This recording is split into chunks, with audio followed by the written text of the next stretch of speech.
सभी लोगों का स्वागत है। आज का इस सत्र शुरू करने से पहले चलें हम सब सीधे बैठ करके शरीर को बिल्कुल शिथिल, आंखों को कोमलता से बंद करके लंबे सांस लेकर के लंबे सांस छोड़ें। सांस छोड़ते समय परमपिता परमात्मा, परमेश्वर, ईश्वर जैसे भी हम पुकारते हैं मुख्य निज नाम के माध्यम से जाप करेंगे। जाप करते समय अपने उच्चारण पे ध्यान देना। उच्चारण की जो ध्वनि है, ध्वनि के तरंगें जो है उनको ग्रहण करने के लिए प्रयास करें।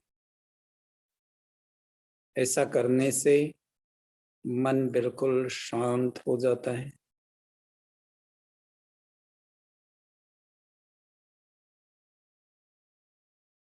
ओ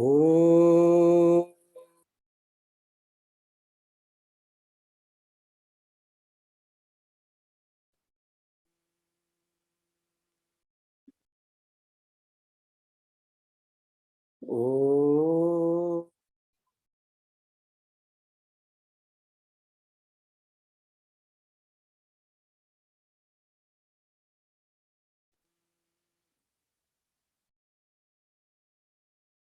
ओ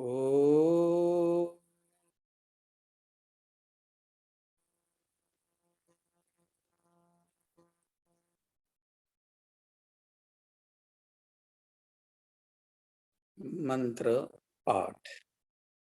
ओम सहना भवतु, सहनो भुनक्तु, सह वीर्यं करवावहै, तेजस्विनावधीतमस्तु मा विद्विषावहै। ओ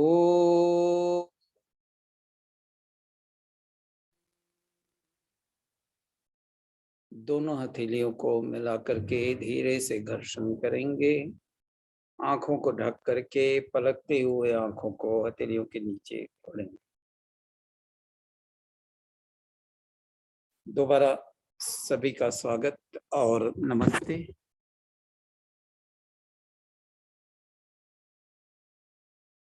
कुछ प्रश्न है जो मेरे पास जो गत सप्ताह का था और इससे पहले भी एक प्रश्न था जिनका उत्तर मैंने दिया नहीं था, तो वो पहले ले लेता हूँ।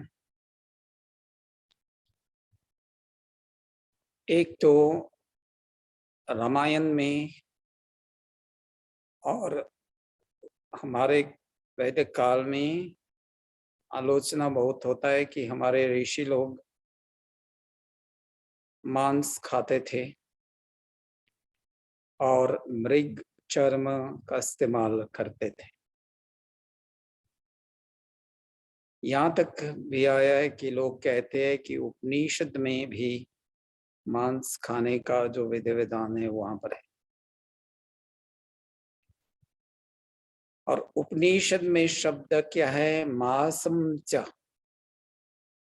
और मासम च यहाँ पे बोल रहे हैं कि सभी हमारे दाल जो है, मूंग, उड़द, जो पौष्टिक कारक हैं वो गर्भवती महिला को खिलाना है ताकि उसके शरीर में इतने पौष्टिक तत्व आए, बच्चे का जो शारीरिक विकास होना है वो ठीक से हो।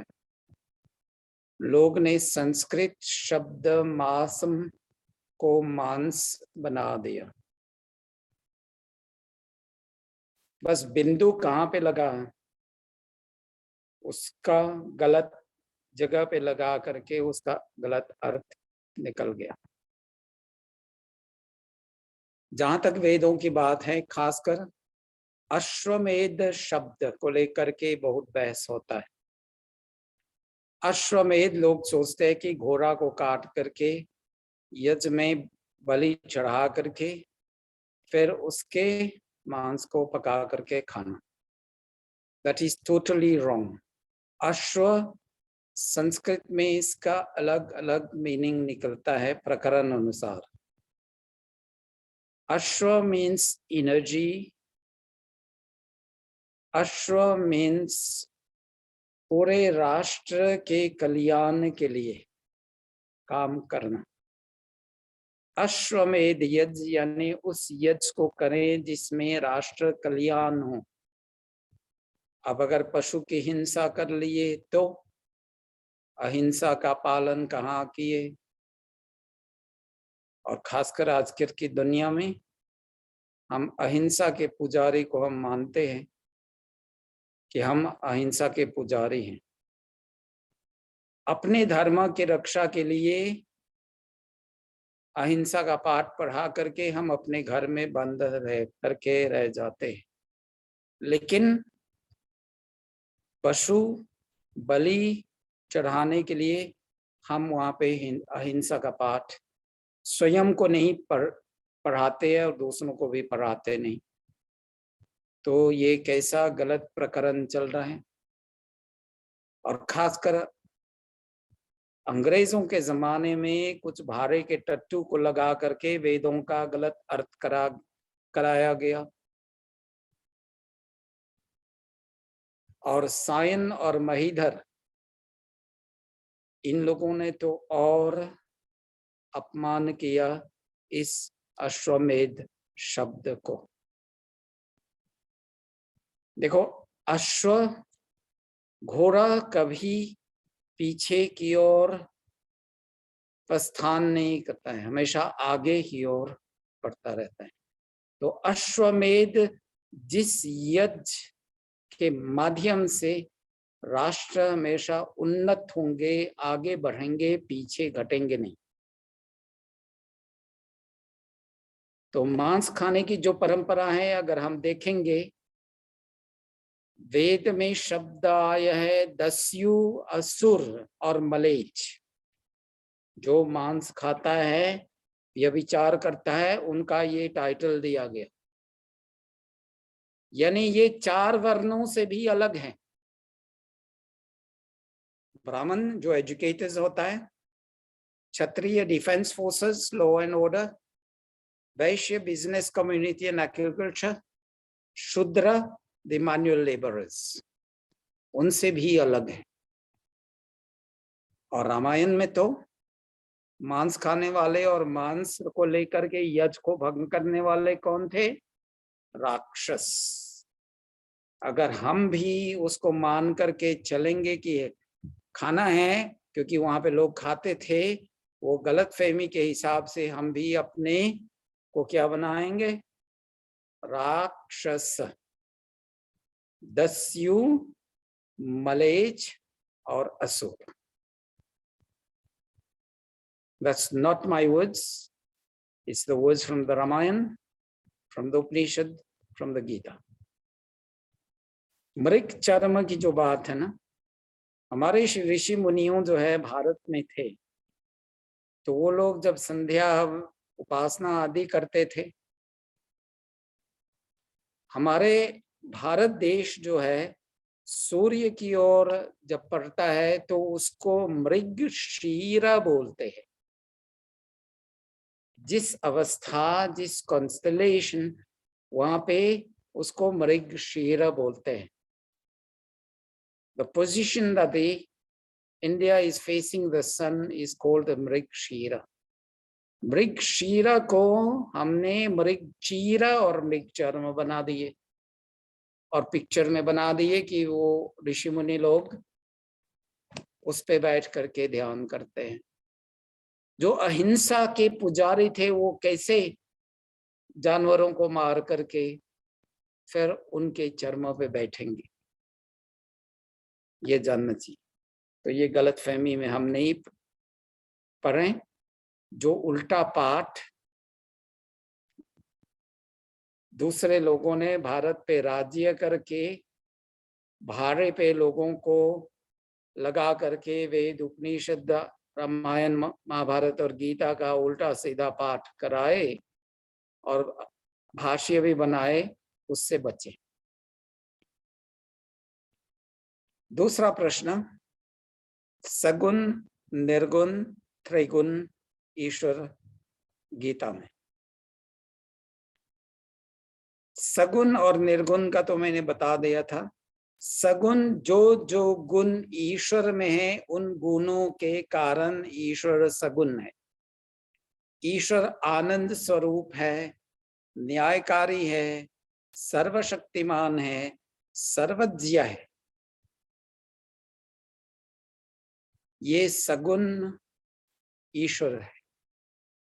Sagun refers to the characteristics that are inbuilt in Ishwar God, like omnipresent, almighty, all just, all blissful, और निर्गुण, जो गुण ईश्वर में नहीं है वो निर्गुण है।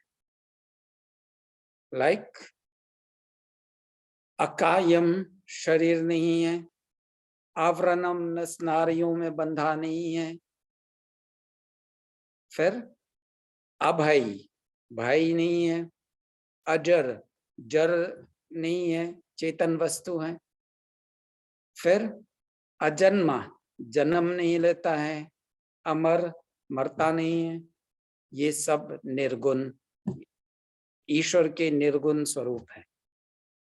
अब जो गीता में श्लोक आया है वो 7वें अध्याय का है और श्लोक 12, ये चैव सात्विका भाव राजस तामसा च ये मत एवेति तान् विन्धि न त्वहं तेषु ते मधि। सभी पदार्थों में राजसिक, तामसिक और सात्विक गुण होते हैं। किस गुण कहाँ पे क्या असर पड़ता है वो पदार्थों पे है। जैसे all the gunas are present in all elements of this universe.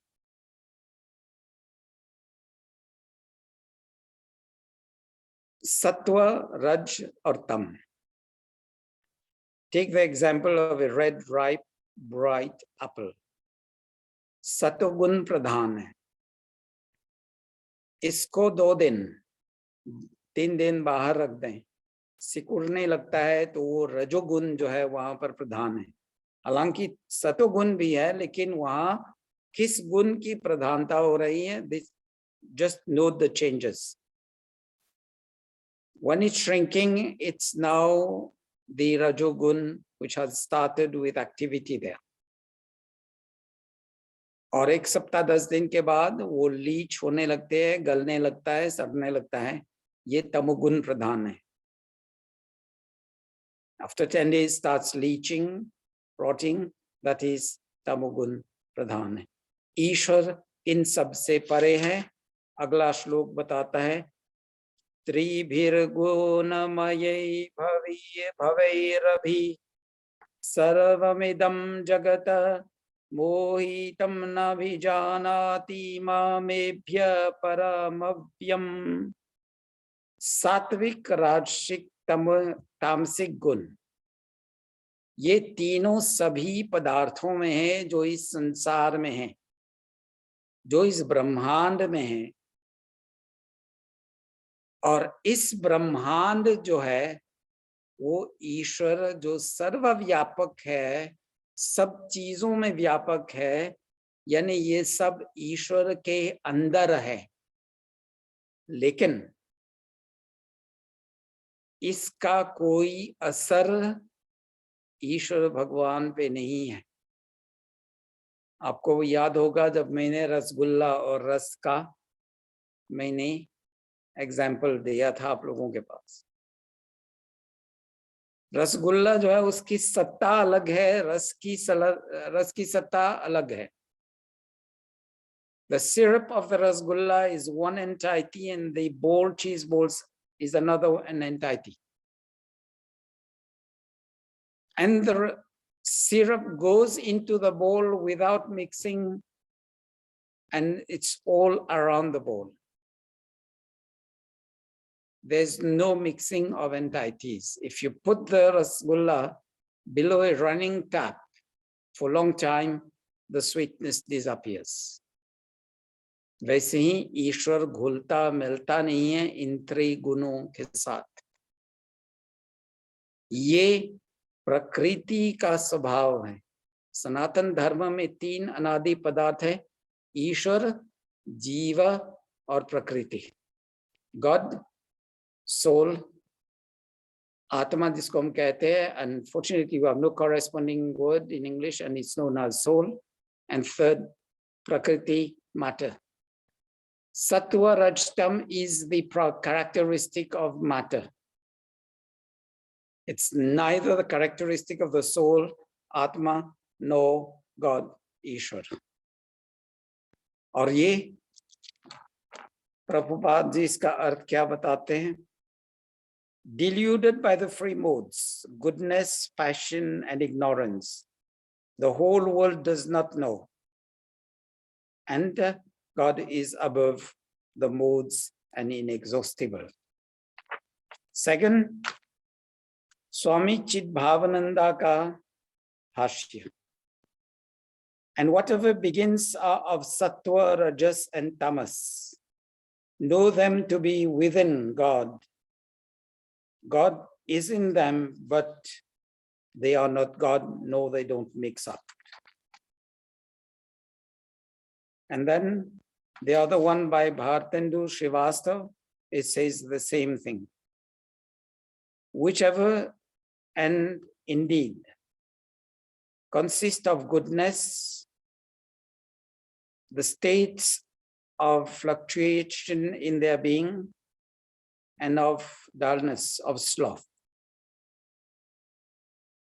They are within God, but God is within them, but God is not them. So, Ishwar inse pare. Inse pare yani inse घुलता मिलता नहीं है. So, these are the answers to that question.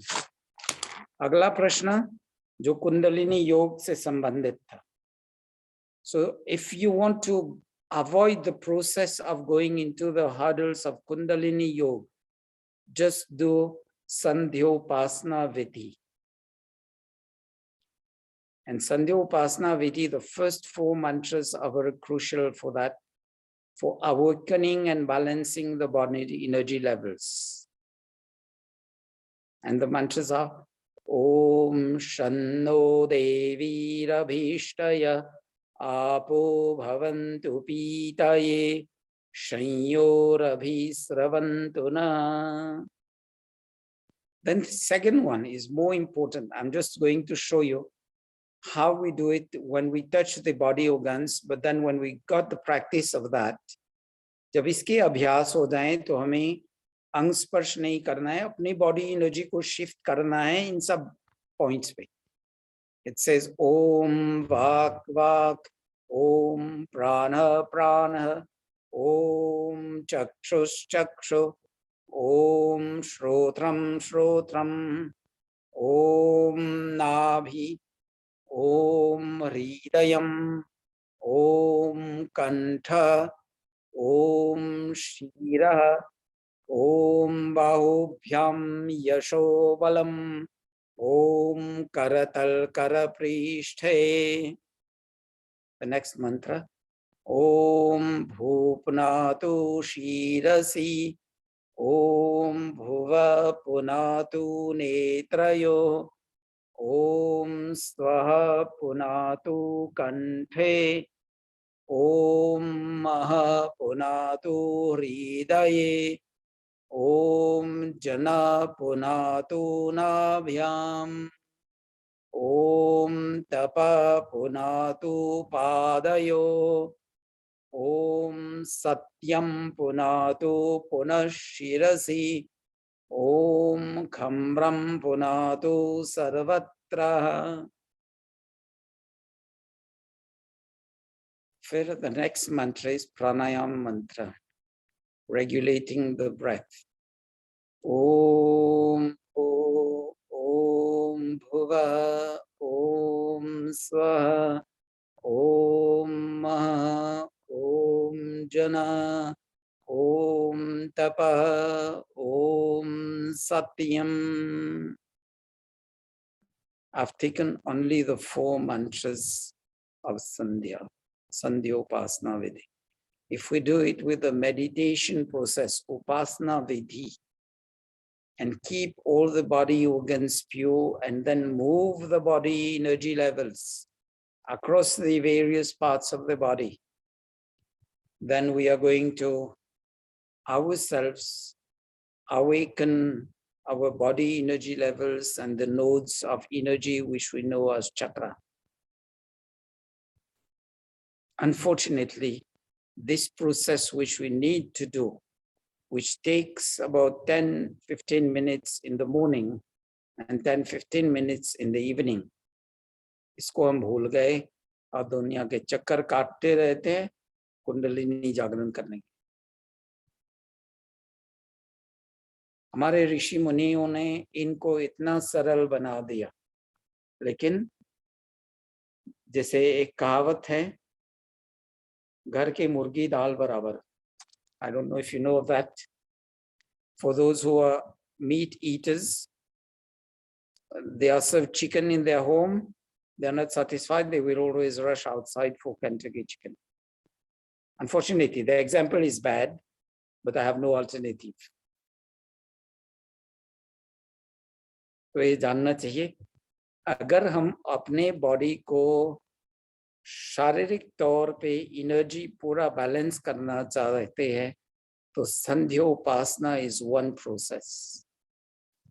जब हमारे शारीरिक, मानसिक और आध्यात्मिक उन्नति के लिए 3 कार्य जो है एक साथ में करेंगे, फिर अगले bunch of mantras में खासकर मनसा परिक्रमा, feeling the presence of God within us and all around us, दिशा उपदिशाओं में.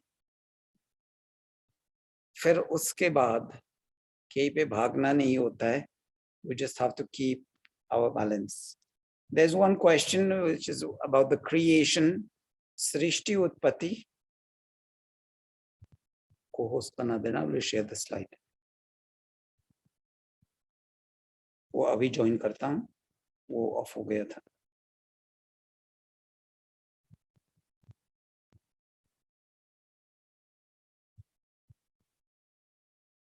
I will just show you the slide. मैं स्लाइड आपको बता दूंगा, क्योंकि उसको अगर चर्चा करना है तो वो पूरा एक सेशन उसी पे जाएगा. वो शनिवार का जो सेशन चलते हैं उसमें कहीं पे मैं फिक्स उस सब्जेक्ट को रख करके फिर पूरे उसका विस्तार करूंगा. शनिवार का जो सुबह 10 बजे का जो सेशन चलता है उसमें उसको चलाने के लिए प्रयास करूंगा.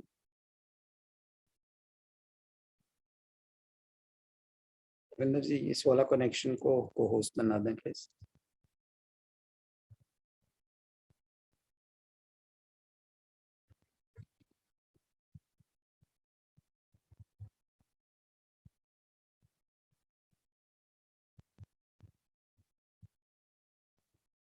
सॉरी, कंप्यूटर जो है मेरा वो ऑफ हो गया था. देखो,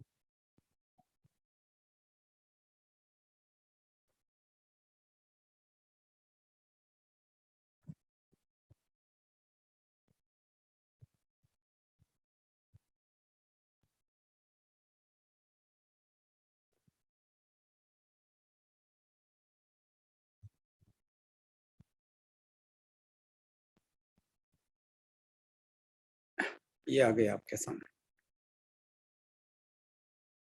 उसको आधा में बांटेंगे. Vertical line, and you will see Prakriti from the top, from the bottom, going clockwise. Mahat, Ahankar, Tanmatra, the creation. यहाँ पे सूर्य, चंद्रमा और अगले सब यूनिवर्स बन गया. फिर उससे पहले 5 सूक्ष्म और 5 स्थूलभूत. उसके बाद सब जीवाणु, सृष्टि वगैरह. ये क्रिएशन का साइकिल है। और उसके बाद जब हम डिसोल्यूशन में जाएंगे तो उसके बिल्कुल विपरीत, वो प्रलय काल में जब आएंगे तो सबसे पहले क्या नष्ट होगा? जीव जंतु, और उनमें सबसे पहले मनुष्य योनि, क्योंकि मनुष्य योनि बाकी सब पे आधारित है उसका जीवन। Then it will return back to Prakriti in the reverse cycle, in the reverse mode. So ये सांख्य दर्शन में इसको विस्तार किया गया है। I just wanted to show you that so that you get a glimpse. देखते हैं, वो शनिवार के सेशन में एक बार ले लूंगा उसको, फिर we'll continue with that. I just wanted to show you that. So now we are ready. We can take your questions, one person at a time. And जब मैं बोल रहा हूँ या किसी और बोल रहा है तो कृपया सभी लोग अपने माइक को म्यूट कर लें। धन्यवाद जी। I'm listening to you.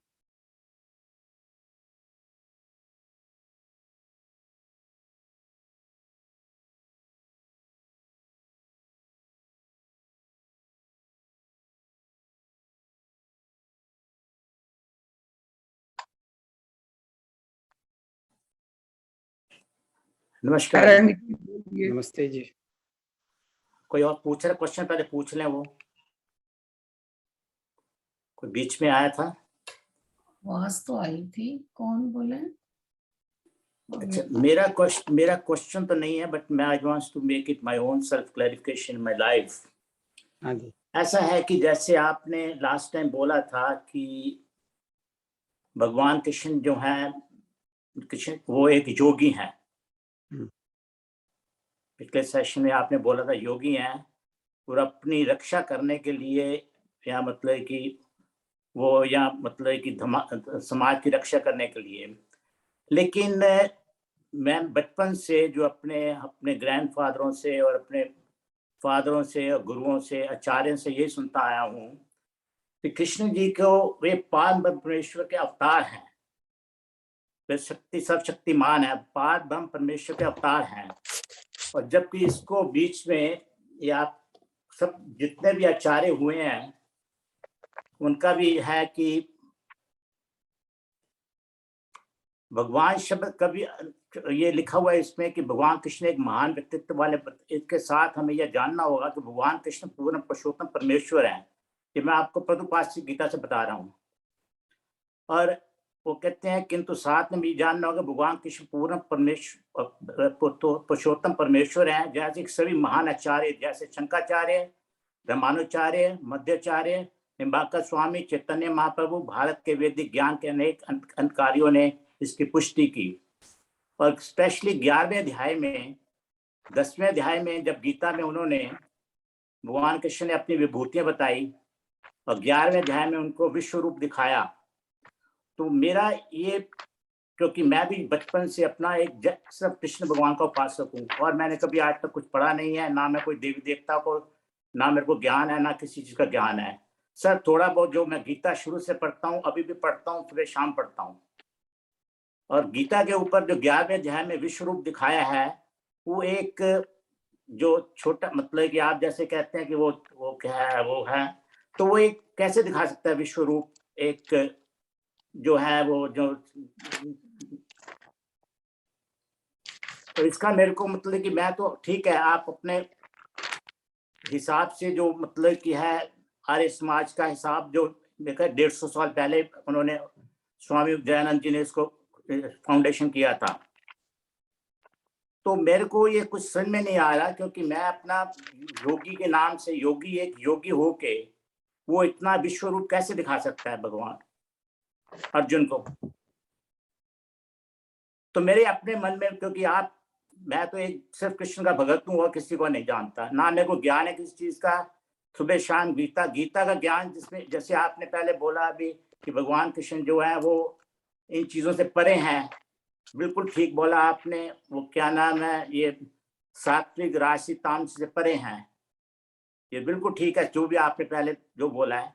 लेकिन मेरा जो अपना मानना है, मैं इसके ऊपर कुछ बहस नहीं कर रहा, कोई आपसे वो नहीं पूछ रहा कि आप क्यों कहते हैं। मेरा अपना ये मानना और ये मेरा मानना रहेगा till I die. Thank you जी। ओके, दैट्स व्यक्ति के स्वयं की मान्यता है। हाँ जी, जहाँ तक आर्ष ग्रंथों का सवाल है, हाँ, जो सनातन धर्म का बेस है, वेद, उपनिषद, दर्शन शास्त्र, उपवेद आदि, श्रुति स्मृति, इनके कैटेगरी में, और इतिहास जिसमें रामायण और महाभारत भी आते हैं, उन सब को अगर संगतिकरण करेंगे तो ज्ञान में कोई विरोधाभास नहीं है। और अगर श्री कृष्ण जी भगवान होते तो ये श्लोक नहीं आता, ओम इति एकाक्षरम ब्रह्म, ब्रह्म का नाम ओम है, वहां पे आना चाहिए था कृष्ण एकाक्षरम, फिर कृष्ण व्यवहारम, और दूसरा मंत्र श्लोक ओम तत्सीति निर्देशो ब्रह्मणि त्रिविधः स्मृतः, वहां पे आना चाहिए था कृष्ण तत्सिद्धि निर्देशो कृष्णन्न त्रिविधः स्मृतः। I'm not disputing whatever be your belief, but I'm just bringing that. और वेद में कहा गया है न तस्य प्रतिमा अस्ति, ईश्वर का कोई प्रतिमा नहीं है, कोई रूप रंग नहीं है। और उपनिषद के अंतर्गत में हमने देखा था सपरियगा शुक्रमकायम स्नाविरम, ईश्वर न जन्म न मरता है, न जन्म लेता है, और न शरीर धारण करता है, और न नस नारियों के बंधन में पड़ता है। ईश्वर सर्वव्यापक है और सर्वशक्तिमान है। जब जन्म लेता है तो माता पिता के वो चरण शरण में बढ़ता है, माता पिता पे डिपेंड होता है, तो उसका सर्वशक्तिमान गुण वहां पे खंडित हो गया, और वहां पे उसको पाठ दोबाना पड़ता है, तो फिर सर्वज्ञ गुण खत्म। और फिर अगर हम उसको देखेंगे कि योगी जो है जब समाधि अवस्था को प्राप्त कर ली तो ईश्वर का विराट स्वरूप जानता है, और उस विराट स्वरूप को अगर वो डिस्क्राइब करेगा तो व्यक्ति जब स्वयं अनुभूति करता है तो वही दिखता है उसको। वेद क्या कहता है? I'll just give you the right श्लोक, एक मिनट देना। वेद मंत्र श्लोक नहीं, एक आपको मेरा just please don't do the talking, I'm just looking for the mantra। जो प्रभुपाद जी ने लिखा है, मेरा फोकस उड़ जाएगा। just अच्छा, okay, give me a minute।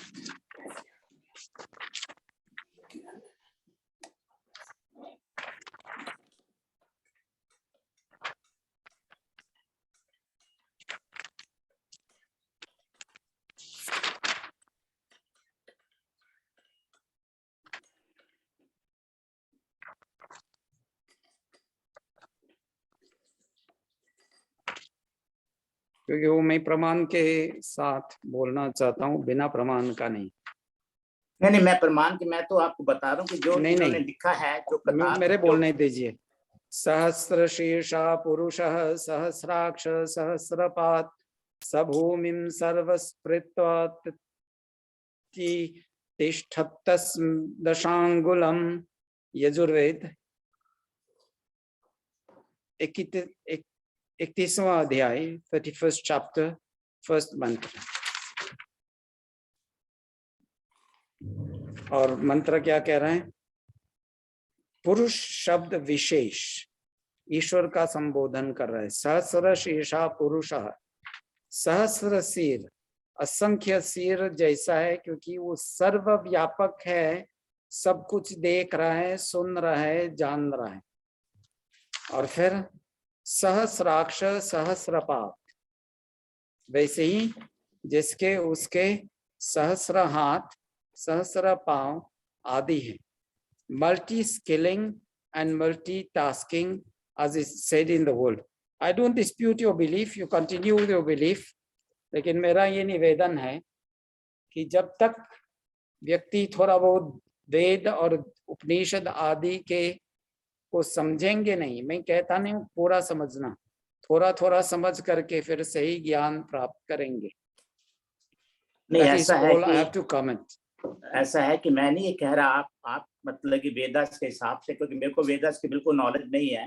हाँ, लेकिन वही मैंने ये भी पढ़ा है और सुना है बचपन से, क्योंकि कि मैं, भगवान कृष्ण कहते हैं कि मैं वेदों के ठीक भाव को जानने वाला, परंतु मैं वेदों से जाना नहीं जा सकता। तो अगर आप बोले कि वेदों से हम भगवान कृष्ण को जान लेंगे तो इट्स नॉट पॉसिबल। और ये मैंने कई जगह सुना है, कई जगह कथा में, जब मैं मंदिर सुना जाता है, हूं, लेकिन पढ़ा भी है गीता मैंने, में बिल्कुल नहीं है वो मेरे बात। पास बुक में लिखा भी हुआ ये चीज। नहीं, मैं ये नहीं ये कह रहा, अन्य लोगों का भाष्य है। श्लोक को श्लोक के अंतर्गत ही जान करके एक श्लोक को दूसरे श्लोक के साथ संगतिकरण करो, link the shloka one with the other. नहीं जब वो कह रहे हैं ब्रह्म अर्पणम ब्रह्महवि, surrender to Brahma, he should have said Krishna अर्पणम कृष्णहवि। कृष्ण अर्पण, मैं तो हर चीज कृष्ण अर्पण करके करता हूँ। नहीं, आप करते हैं, लेकिन श्लोक क्या कह रहा है? ब्रह्म अर्पणम ब्रह्महवि, ब्रह्म, देखिए ब्रह्म के चलो प्रति। Anyway, Krishna has never said मैं वो ये कह रहा ब्रह्म हूँ कि जो है। ये शंकराचार्य हुए हैं, जैसे शंकराचार्य हुए हैं, नहीं, वो ऋषि रमाचार्य नहीं हुए थे, हैं, वो ये ऋषि गलत है नहीं क्या? थे, विद्वान थे, ऋषि नहीं थे, इसलिए वो प्रमाणित नहीं। ये प्रमाणित नहीं है, शंकराचार्य आदि शंकराचार्य वगैरह ये प्रमाणित नहीं है आपके हिसाब से? ना, Okay, उसने वेदों का भी कितने गलत अर्थ किया, उसमें Thank you. अश्वमेध शब्द का भी गलत अर्थ। नहीं, अश्वमेध शब्द का जो मैंने सुना है, वो जो आपने बोला वही ठीक है। अश्वमेध जब कोई मांस खाने का नहीं है, अश्वमेध जब घोड़ा छोड़ते थे वो पीछे नहीं जाता था, आगे जाता था, तो वो तो ठीक बोला आपने। अश्वमेध का मैं उसको कोई डिस्प्यूट नहीं है। ऋषि लोगों के ग्रंथ में कभी विरोधाभास नहीं है। जो व्यक्ति ग्रंथ लिखा है उसमें कुछ विरोधाभास आ जाता है तो वो ऋषि नहीं हो सकता। चलो, आप जब ये कहते हैं कि आप इनको नहीं, आप इनकी मान्यता नहीं देते, जैसे कि मैं उसको विद्वान मानता हूँ, लेकिन ऋषि नहीं है। जहां तक उसकी सच्चाई की बातें हैं उसको मानता हूँ, जो गलत है वो नहीं मानता हूँ। आचार्य जी, चलो आप, मैं तो आपको एक बताया मैंने, गीता में जो पढ़ा है और जो मैंने वो सुना मैंने कहा ना, आपका मानना में डिस्प्यूट नहीं करता हूँ, बताओ, जस्ट हम्बली रिक्वेस्ट यू। ब्रह्म अर्पणम ब्रह्महवि, ब्रह्म को जानने के लिए प्रयास करें, उसको वेद और उपनिषद थोड़ा थोड़ा बहुत पढ़ना और जानना जरूरी है। धन्यवाद। Okay, let's end this discussion and let's take the other questions.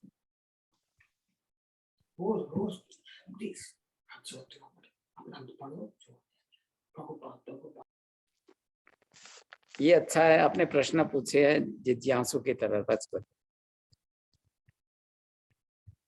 हाँ, दूसरे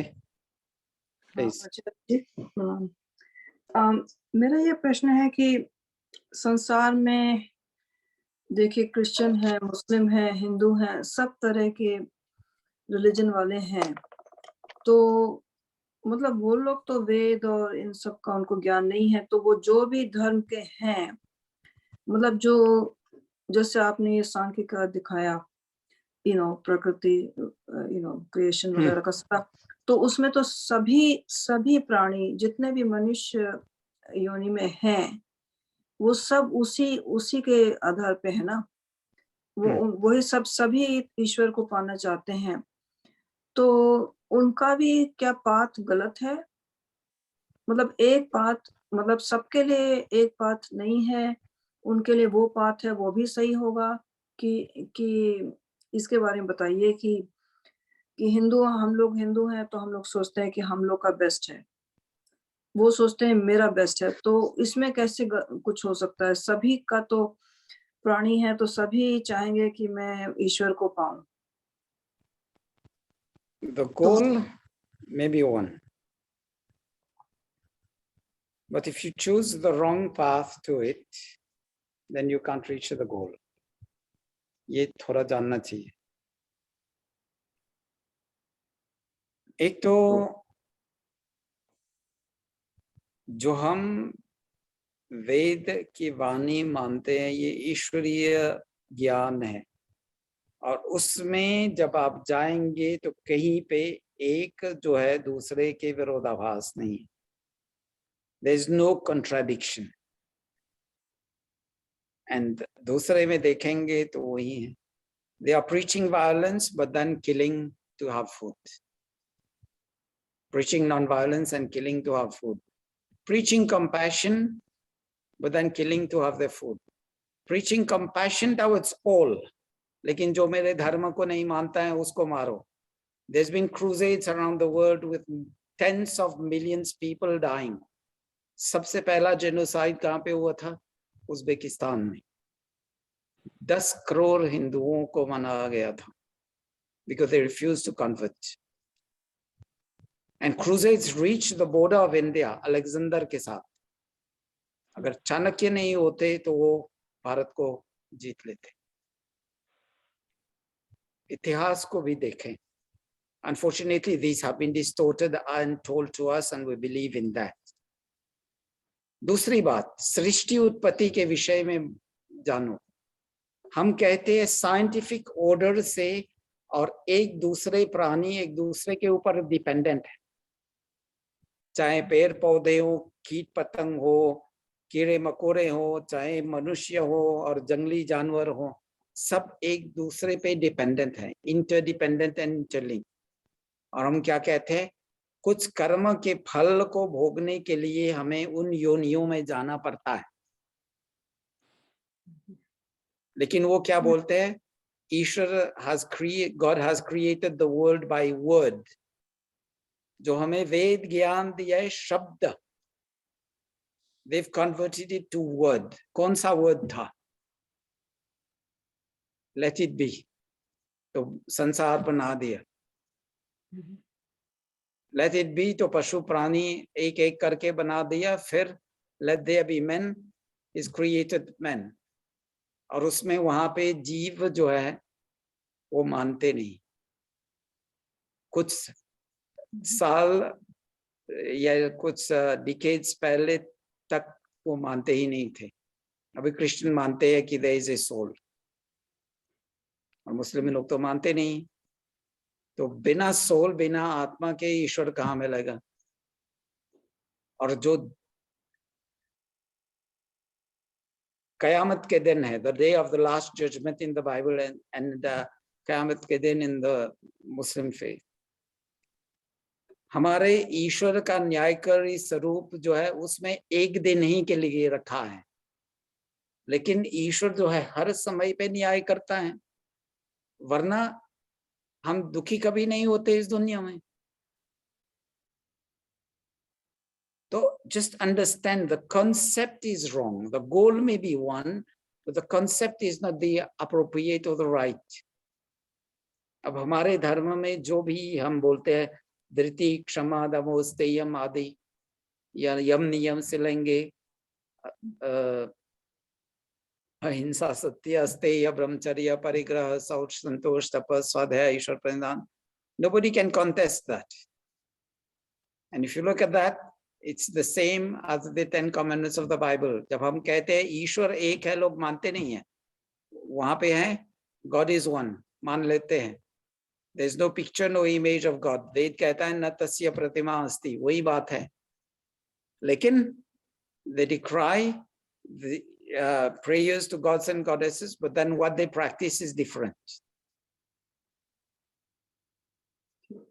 They keep that day of last judgment. God will try everybody, will put everybody on trial for the good and the bad. And if that is this, so why do you go on pilgrimage? मैं ये नहीं कहता हूं कि 100% wrong है, लेकिन जो सत्यार्थ प्रकाश में ऋषिदान ने 11 से 14वें समोल्लास में लेकर के लिखा है, उसने कहा है अगर वो लोग अपने मान्यताओं को सीधे लाइन पे जाएं तो ये भी सनातन धर्म के मार्ग पे चलेंगे. और जो भी कोट उन्होंने दिया या रेफरेंस दिया है, it's precisely to the point.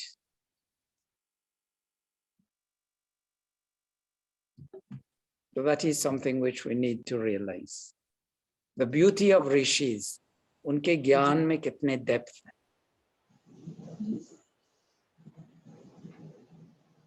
एक और प्रश्न है, अगर किसी और का हो तो वो ले लीजिए, नहीं तो एक और प्रश्न है।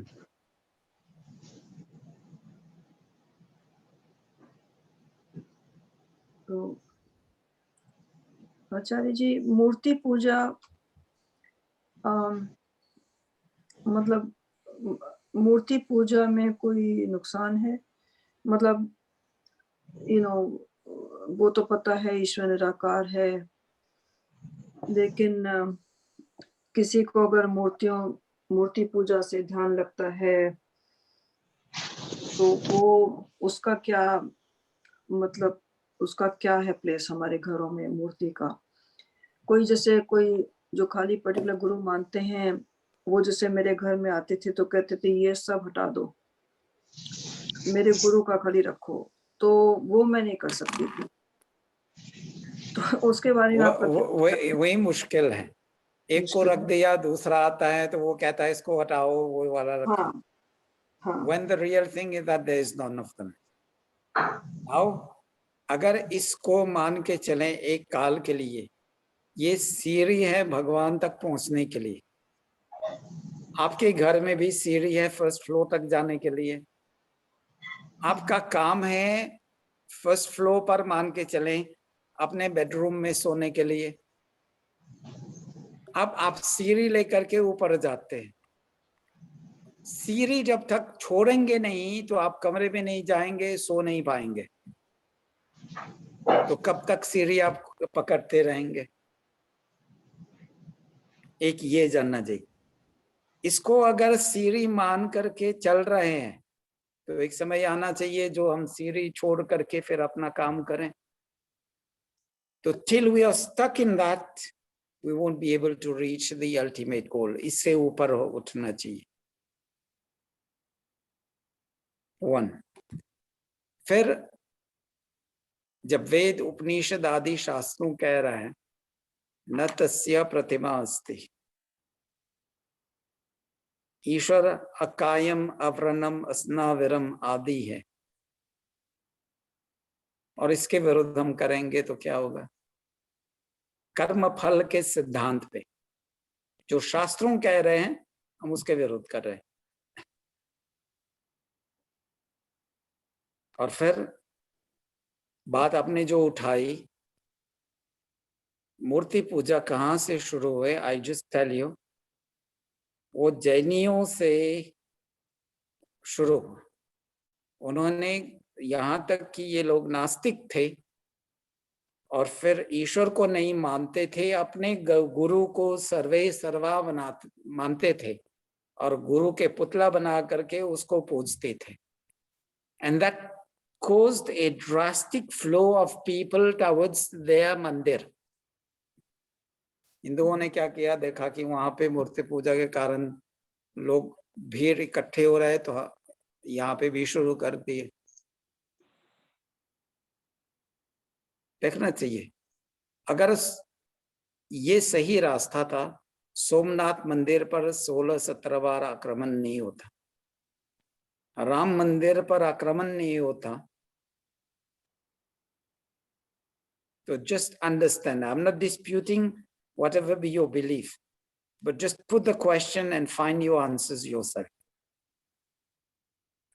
इसलिए आत्मनिरीक्षण की जो क्रिया है सनातन धर्म में एक महत्वपूर्ण कार्य है। एक उपासना, मेडिटेशन, जैसे मैंने बताया था संध्या के अंतर्गत, ओम भू ओम भुव ओम स्व ओम महा, हम अपने अंतर यात्रा करें, अपने शरीर को ठीक करें, मानसिक लेवल पे, आध्यात्मिक लेवल पे हम अपने आप को ठीक करें। और वो क्रिया हमें स्वयं करना है, ना गुरु ना भगवान भी कर सकता है, वो सिर्फ मार्गदर्शन दे सकता है। सेकंड, उसके उपरांत जैसे मैंने कहा, हम सीढ़ी लेकर के मान के चले मुझे पेड़ पर चढ़ करके फल तोड़ना है, जब तक सीढ़ी पे रहूंगा तो पेड़ पर चढ़ करके फल नहीं तोड़ पाऊंगा। तो when do I reach the stage of God realization?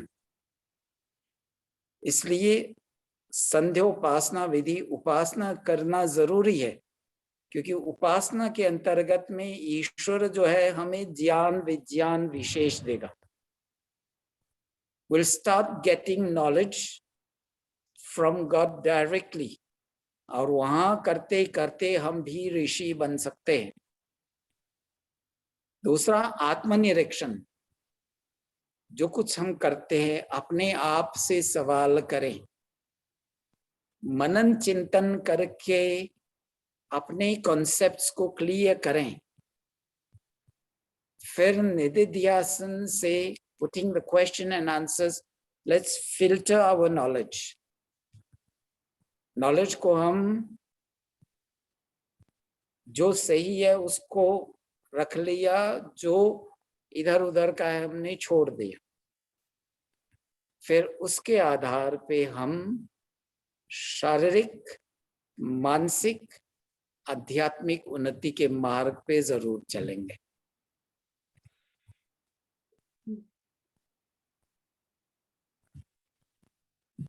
धन्यवाद। ऋषि, आप जो ऋषि कहते हैं तो वो सबसे उच्च मनुष्य की श्रेणी है क्या? हाँ, वो जन्म नहीं लेता है ऋषि के रूप में। मनुष्य है वो अपने ज्ञान को बढ़ाता जाता है, फाइन ट्यून करता जाता है। फिर एक समय पे आता है कि उसको ज्ञान, उसका ज्ञान का जो लेवल है इतना बढ़ जाता है, और वो ज्ञान जो है वो आचरण में भी लाता है। सिर्फ ज्ञान ही नहीं है, ज्ञान को आचरण में ला करके दूसरों के बीच में वो ज्ञान को विस्तार करता है, फैलाता है। मंत्र दृष्टये ऋषि, निरुक्त ने ऋषि शब्द को डिफाइन किया। मंत्र दृष्टा, जो मंत्र को विस्तार करके अपने स्वयं पे लागू करके फिर दूसरों को बता रहा है आचरण के माध्यम से और प्रवचन के माध्यम से।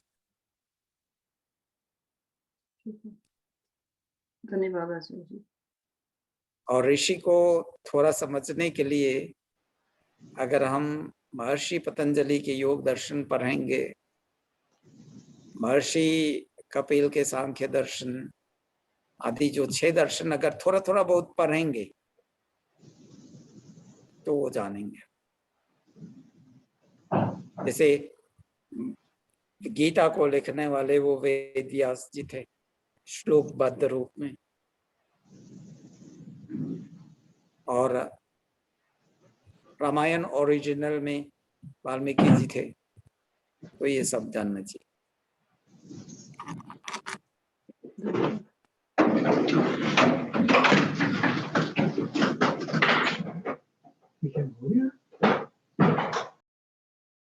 इसका माइक ऑन है, जो पीछे का साउंड जो है वो आ रहा है।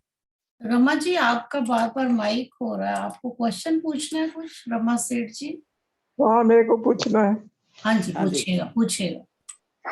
स्वामी जी, मैंने ये पूछना है कि आई डोंट डिस्प्यूट कि हमारे धर्म में जो अपनी अपलिफ्टिंग के लिए जो योग है वो करना चाहिए, सब कुछ है, और उससे पर आप वेस्ट में देखिए कि कितनी प्रॉस्पेरिटी है।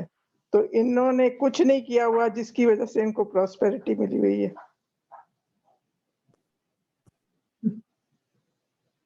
That's a good question. इसका ऐसा ही मेरे पास एक सवाल आया था शायद 35 साल पहले। You see the prosperity, this is only the material prosperity. Yeah. Moral decadence जो सबसे बहुत हुआ है वो वेस्टी में। क्यों? क्योंकि आध्यात्मिकता जो है उसमें नहीं था। आध्यात्मिकता अगर थोड़ा बहुत रहते ना, they would have made 10 times progress. आध्यात्मिक उन्नति और सांसारिक रूप पे जीवन में उन्नति करना, इसमें कोई हमारे शास्त्रों में विरोध नहीं है। वो कहता है शन्नो देवीरभीष्टय आपो भवन्तु पीतये। अभीष्ट सांसारिक सुख प्राप्त करें, और फिर पीतये पीति आध्यात्मिक सुख भी प्राप्त करें। सो आध्यात्मिक जीवन enables you spirituality enables you to be ethical in life. हाँ, अभी भारत की क्या हाल हो कुछ और है, जो गड़बड़ सरबर सब होता है. पर That इन्होंने is जो because people are living, drifting away from the spirituality. पर इन्होंने भी I तो don't say. स्वामी हाँ जी जी. इन्होंने भी तो नॉलेज लेकर ही इतनी तरक्की की है ना. हाँ, they've taken only the material knowledge. Vidyam cha yastadvedo bhayam sa avidyaya mrityum नहीं, vidyaya ये लोग mritam सेवा भाव तो ashnute. बहुत करते हैं. सेवा भाव तो इनमें बहुत है. सेवा भाव भी बहुत है, लेकिन they are doing सेवा on what spirit? कि हम जो उल्टे काम करते हैं, सेवा काम करके उसको न्यूट्रल कर लेंगे. निष्काम सेवा तो नहीं है ना. It seems to us they are doing so many things on the thing of it. Just I give you one example. COVID के वैक्सीन जो है, they've done a marvelous job by doing the research and putting the vaccines within a year. लेकिन अरबों की जो संपत्ति उन्होंने vaccine के नाम से प्राप्त की, and look at the prices they are charging. So they've had the business spirit behind developing the vaccine. It was probably 5% humanitarian and 95% of profit making. वो बात ठीक है आपकी कि मेजॉरिटी ऑफ पीपल ऐसे हैं, पर ऐसे भी हैं जो कि बहुत सेवा करते हैं और बहुत दान भी देते हैं और बहुत दिल के भी बहुत अच्छे हैं. I don't say there are people, there are exceptions, but unfortunately, if we take the stock of it, we see the world crush जब भी होते हैं तो Western world में शुरू होकर के फिर दुनिया में फैलता है.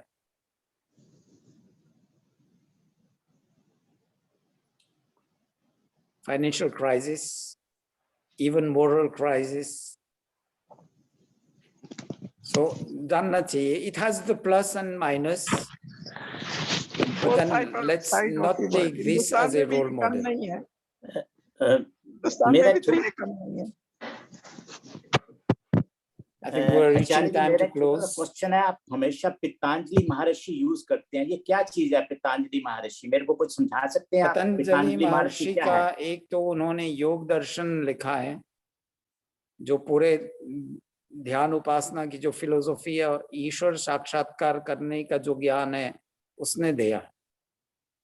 वेदों से निकाल करके उन्होंने संकलन करके दिया. ये कोई नई विद्या नहीं है, महर्षि ने पतंजलि ने उसको संकलित किया. और महर्षि पतंजलि एक नहीं अनेक हुए. और व्याकरण का जो महाभाष्य है संस्कृत में, वो भी महर्षि पतंजलि के हैं. लेकिन इनका गीता से क्या कंसर्न है? वो गीता के ऊपर भी इन्होंने कुछ लिखा है कुछ? ना. धन्यवाद. क्योंकि आप मोस्टली यूज करते हैं, इसका काफी यूज करते हैं. महर्षि पतंजलि का तो मेरे को पता नहीं था, मैंने कहा आपसे पूछ लो. हाँ, वो ध्यान की शैली में या ध्यान पे जब बात करता हूँ तो वो उसके नाम तो जरूर आते हैं. धन्यवाद.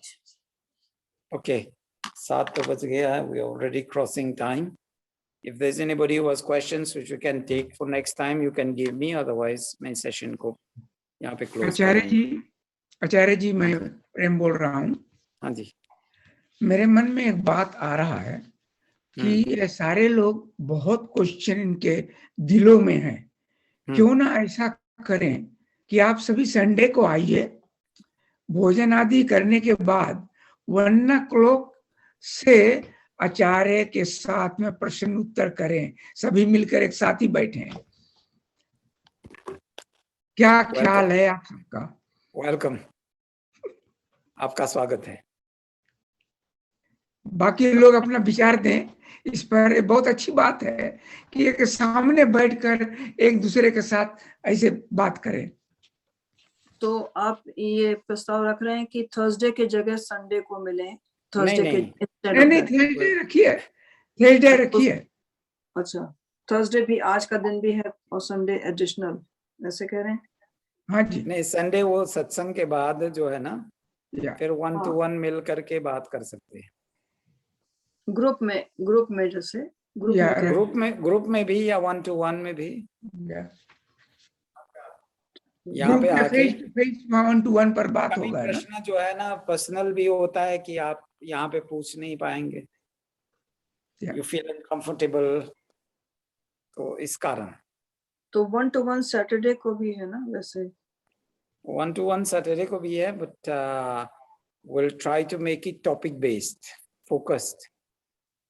ठीक है। जैसे एक सप्ताह मैंने वो विषय लिया था why God in our life, last week I took the 10 principles of the Arya Samaj. This week also I'll be taking एक टॉपिक को लेकर के चलेंगे, that is more focused. ठीक है। साथ में आचार्य जी मेरा एक सवाल है, सवाल नहीं है, मैं जानता हूं उसका अर्थ। आपने अश्वमेध यज्ञ का बतलाए थे, मैं चाहता हूं आप नेक्स्ट वीक नरमेध यज्ञ के विषय में बतलाइए। नरमेध यज्ञ। Okay, I'll keep that for the next time. या राइट, क्या होता है? इंसानों को भी तो मारकर चढ़ाते थे, ना अभी कोई भी बात है। नहीं, उसका वो ले लेंगे। उसका रियल अर्थ क्या है वो बतलाइए, समझाइए लोगों को। आचार्य जी, अभी भी कईयों का शक है कि शायद 1 to 1 होता है सैटरडे को, लेकिन जो काफी रेगुलर आने वाले हैं उन सबको फिर बता दें कि पिछले 2 सैटरडेज को बहुत ही अच्छे, जैसे आचार्य जी अब एक टॉपिक लेके कर रहे हैं 10 प्रिंसिपल्स ऑफ आर्य समाज, आपको यूट्यूब पे भी मिल जाएगा, तो आप जरूर सुने, मुझे बहुत बहुत अच्छा लगा था। तो सैटरडेज को आप टॉपिक लेके कर रहे हैं 10 to 11। Thank you. जैसे मैंने कहा था ना, एक तो क्रिएशन जो है, संसार की उत्पत्ति, वो एक विषय ऑलरेडी मेरे माइंड में है। इस सैटरडे को, क्योंकि इस सप्ताह में हम कई पर्व मना रहे हैं। एक तो आज सीता अष्टमी है, 2 दिन बाद ऋषि दयानंद जयंती है, इसके 3 दिन बाद महर्षि दयानंद ऋषि बोध उत्सव है, उससे पहले दयानंद दशमी और नहीं श्रद्धानंद जयंती थे। तो I am going to take probably Sita जयंती, क्यों हम और रामायण में सीता की क्या स्थिति है वो उस पर चर्चा करने के लिए मैं सोच रहा हूँ। I yet to finalise my mind, but most likely it will be on that, Sita जयंती के ऊपर। तो remember Saturday would be topic based, और सोमवार का तो गीता का हम चला रहे हैं। ईशोपनिषद समाप्त हो गया, फिर उसके बाद शायद श्वेतर उपनिषद जो सबसे छोटा है, या उसके बदले में हम जो संस्कार करते हैं सनातन धर्म के अंतर्गत, गर्भाधान, नामकरण, उपनयन आदि, उसको क्रम से लेने के लिए सोच रहा हूँ। I'm yet to decide on that. Thursday का वो क्वेश्चन एंड आंसर्स, सैटरडे का वो टॉपिक बेस्ड रहेगा, और फिर संडे को यहाँ पे सत्संग 10 से 11:30 पौने 12 बजे तक। तो आप जरूर छोड़िए, either in person or on Zoom। आज के सत्र को यहाँ पे विराम देते हैं। ओम शांति शांति शांति के बाद फिर धन्यवाद। चलिए हम सब सीधे बैठेंगे, लंबे सांस लेकर के लंबे सांस छोड़ते हुए ईश्वर का ध्यान करेंगे, शांति की याचना करेंगे। ओ